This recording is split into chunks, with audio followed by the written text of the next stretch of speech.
ઘણા કોંગ્રેસીઓને પેટમાં દુખે છે અને દુખવું તો જોઈએ જ ભાઈ. ઘણા કોંગ્રેસીઓ ઊંચા નીચા થઈ ગયા છે, પણ હું આજે એમને કહેવા માંગુ છું કે લુખ્ખા ટપોરીઓને તો નહીં જ છો.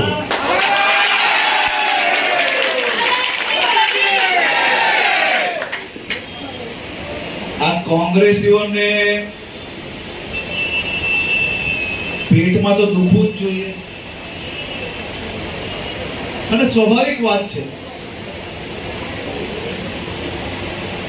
કે પેટમાં એમને દુખે કેમ નહીં.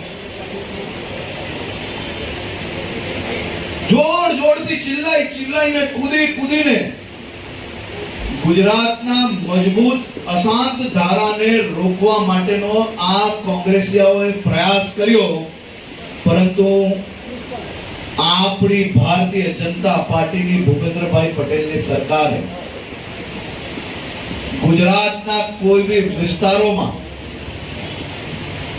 એક ઘર લઈને આખો વિસ્તાર કબજે કરવાના મનસૂફી રાખનાર લોકો પર ભૂપેન્દ્રભાઈ પટેલે મજબૂત અશાંત ધારાનો કાયદો આ વખતે વિધાનસભામાં પસાર કર્યો.